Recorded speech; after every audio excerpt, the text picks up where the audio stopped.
जिस समय भगवान कृष्ण ने रास रचाए उस समय भगवान की उम्र कितनी थी? कितनी आयु थी भगवान की? एज कितनी थी? 10 साल, 18, 8 वर्ष। सिर्फ 7 पूरा हो गया था, 8वीं रनिंग चल रही थी। भगवान कृष्ण की उम्र कितनी थी? जोर से 8 साल।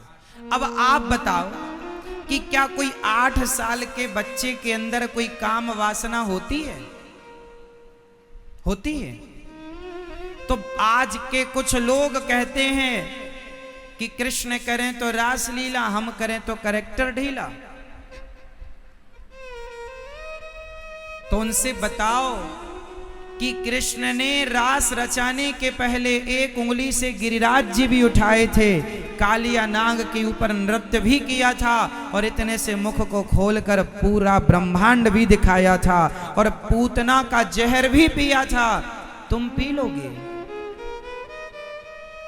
इसलिए भगवान से हमारी अपनी तुलना नहीं हो सकती। कोई कहे कि कृष्ण ने रास रचाया है, हम भी रास रचाएंगे, तो ना साहब, वो भगवान थे। समर्थ को नहीं दोष गोसाई, भगवान को दोष नहीं है। और रास रचाना तुम अपनी बुद्धि से समझते हो कि भगवान की उस लीला को तुम भोग विलास के रूप में देखते हो, क्योंकि तुम स्वयं भोगी हो, जबकि वह तो जीवात्मा और परमात्मा के मिलन की लीला थी। तुम छोटी बुद्धि वाले लोग क्या समझो, तुम जैसे हो उस लीला को वैसे देखते हो। कृष्ण कौन थे? कोई सामान्य व्यक्ति थे क्या? 8 साल के थे जब रास रचाए थे। तो 8 साल के बच्चे के अंदर कहां कोई वासना होती है? तो तुम कैसे कह सकते हो कि ये विषय वासना की लीला थी? 10.5 वर्ष की उम्र में तो भगवान वृंदावन छोड़ के मथुरा चले गए हैं और मथुरा जाने के पहले ही रास रचाए हैं 8 साल की उम्र में। तो सामान्य इस दृष्टिकोण से भी तुम्हारा तर्क ठीक नहीं बैठता कि वो कोई विषय वासना की लीला थी। उम्र मैच नहीं कर रही है विषय वासना के लिए, तो जवानी चाहिए ना। भगवान तो बच्चे थे, उम्र छोटी थी। और छोटी बड़ी उम्र नहीं, उन्होंने तो 6 दिन की उम्र में पूतना को मार दिया। उन्होंने तो 7 साल की उम्र में गिरिराज जी को उठा लिया। उन्होंने तो छोटी सी उम्र में पूरा मुंह में ब्रह्मांड दिखा दिया। वो भगवान है, कर तुम अकर तुम अन्यथा कर तुम सर्व सामर्थ्य। इसलिए भगवान में श्रद्धा रखो, संदेह ना रखो। क्या रखो? चलो एक बात बताओ,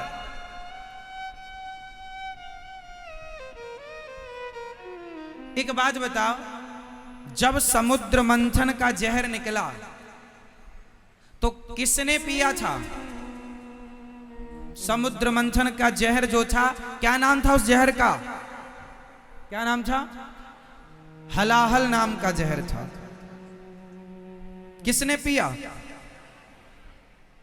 इतना भयानक जहर था कि उसे पीने के बाद कोई मर जाए ऐसा नहीं, उस जहर को कोई सूंघ ले तो मर जाए।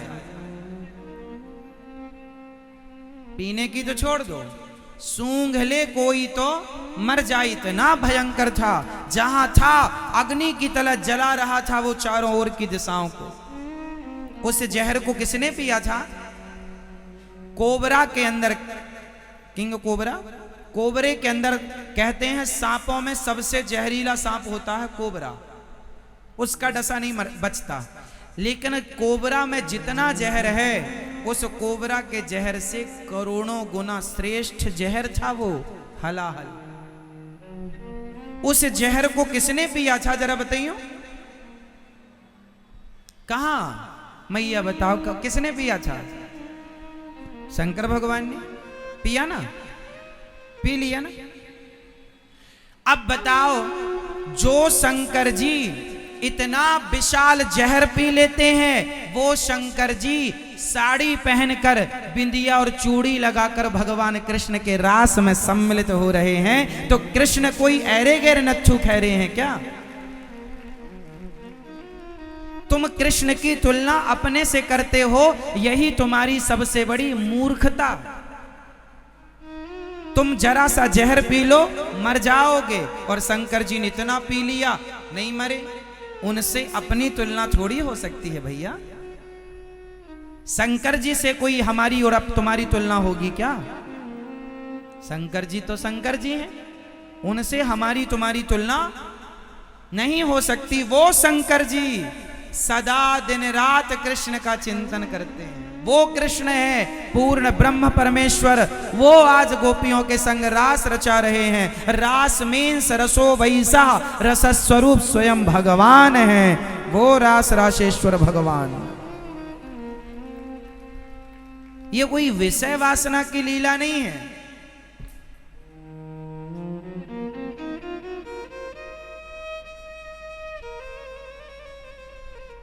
एक दिन कामदेव को बड़ा घमंड आ गया।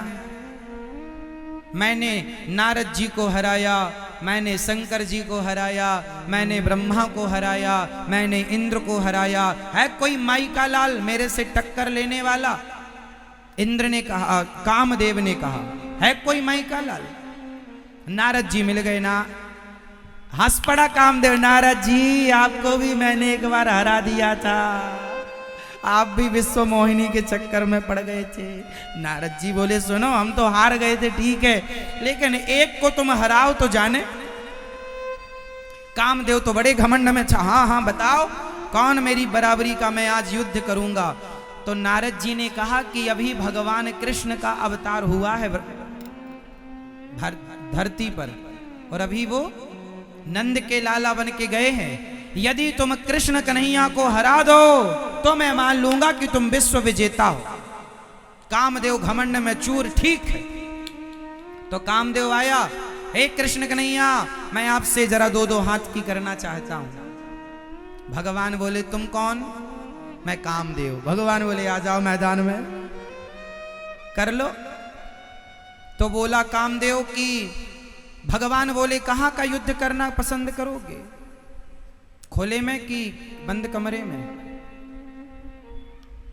कामदेव बोला, जैसे आपकी इच्छा। भगवान बोले, सुनो बंद कमरे में तो सीमित है, मैं बहुत सारी स्त्रियां बुलाता हूं यहां पर, मैं बहुत सारी स्त्रियां बुलाता हूं यहां पर, क्योंकि कामदेव आप कामी हैं या नहीं ये तो तभी पता चलेगा जब स्त्री पास में हो। तो काम ही नारी पियारी जिमि लोभहि के प्रिय दाम, तिमि रघुनाथ निरंतर प्रिय लाग्यो मोहि राम।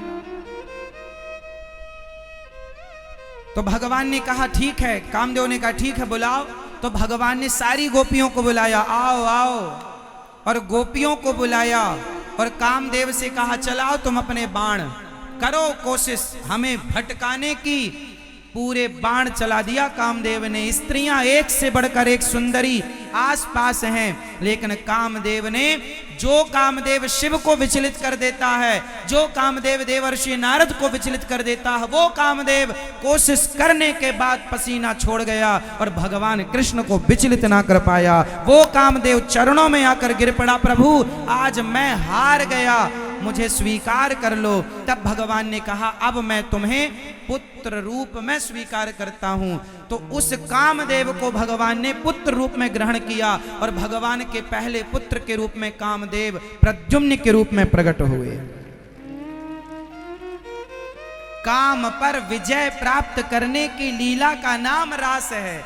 कोई अरे गहरे नच्छू खैरे बुद्धि वाला व्यक्ति ये कृष्ण की लीला को क्या जाने और क्या समझे, इस मर्म को क्या जाने और क्या समझे।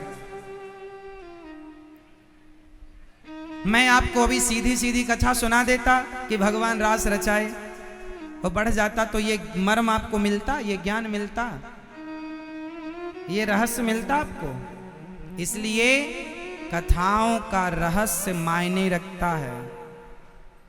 कथाएं तब सार्थक होंगी जब उनके मर्म को आप जान लेंगे। राजा रानी की कथा तो सबको रटी है, तो आपको ये समझना है कि ये रहस्य है। कृष्ण कौन है, कोई सामान्य नहीं। गोपियां कौन है, कोई सामान्य स्त्रियां नहीं। रास क्यों रचाया। आप किस को पूरी बात समझ में आ गई रास से जुड़ी हुई? कोई संदेह हो तो पूछिएगा, इसलिए हम प्रश्नोत्तरी करते हैं। कोई भी डाउट्स हो पूछ लीजिए, क्लियर कीजिएगा। सनातन धर्म कहीं संदेहात्मक नहीं है। सनातन संस्कृति हिंदू धर्म बिल्कुल क्लियर है। अब तुम ना समझो तो तुम्हारी ये मूर्खता है, उसका ठेका हमने नहीं लिया, तुम्हारी मूर्खता का। भगवान कृष्ण कामदेव चरणों में गिर पड़ा, तब कामदेव ने भगवान कृष्ण को एक नाम दिया। बताओ कामदेव ने भगवान को कौन सा नाम दिया था? आप बताओ, क्या नाम दिया? क्या नाम दिया? मैया, ओ पीली मैया। कहां है बताओ, क्या नाम दिया भगवान श्री कृष्ण को कामदेव ने? नाम दिया अच्युत। भगवान का एक नाम है अच्युत। अपन लोग गाते हैं अच्युतम केशवम कृष्ण दामोदरम। तो कृष्ण का जो नाम अच्युत है, वह अच्युत नाम कामदेव ने भगवान को दिया कि प्रभु आप अच्युत हैं। आप कभी अपने संकल्प से च्युत नहीं होते, च्युत नहीं हुए, इसलिए उनका नाम अच्युत। तो कामदेव ने भगवान को अच्युत कह करके बुलाया, तो कृष्ण का एक नाम पड़ गया अच्युत। अच्युतम कृष्ण केशवम कृष्ण दामोदरम।